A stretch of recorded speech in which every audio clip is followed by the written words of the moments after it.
Olá! Nossa aula de hoje será sobre as técnicas radiológicas da coluna cervical, AP axial.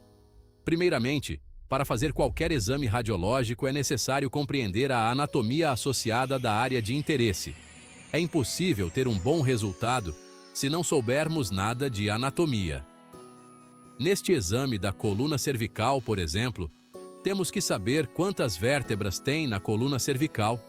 Temos que saber também onde inicia e onde termina essa coluna, e onde fica o ponto central da cervical.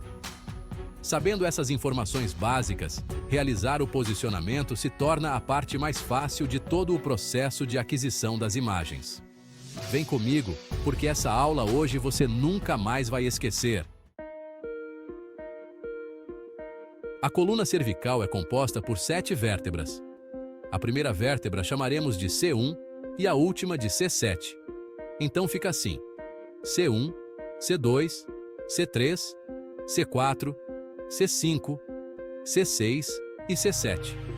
As duas primeiras vértebras cervicais são diferentes das demais, e chamamos a primeira vértebra cervical de atlas e a segunda chamamos de áquix.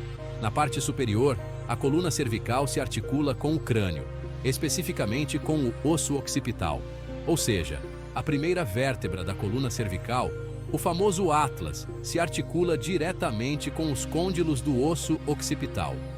Essa transição entre a primeira vértebra cervical com o osso occipital precisa aparecer nos exames radiográficos da coluna cervical, especialmente nos casos de suspeita de lesão ou anomalias na região cervical superior.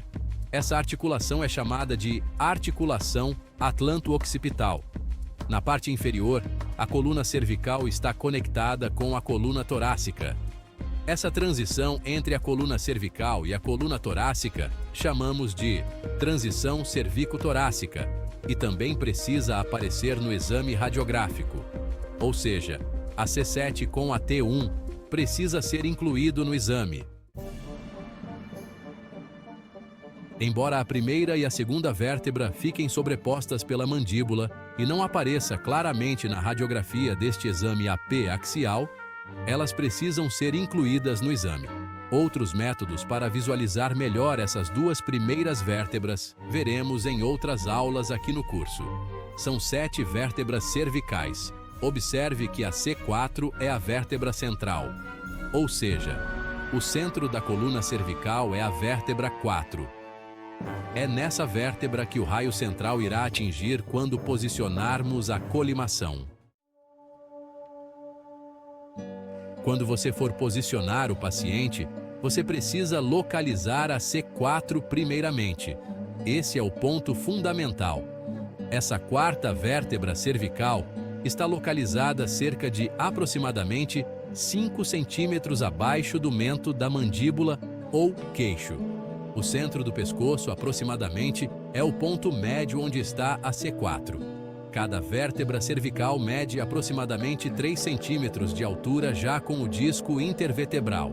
Ou seja, se a C4 está no centro, basta medirmos aproximadamente 10 centímetros acima que encontraremos a C1 e 10 centímetros abaixo que estaremos na C7. Com o chassi 18 por 24 temos uma margem de segurança para incluirmos as transições atlanto-occipital e cervico-torácica.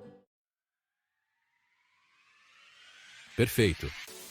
Agora que você sabe as informações básicas sobre a anatomia associada da cervical, partimos agora para a realização do exame. Vamos lá!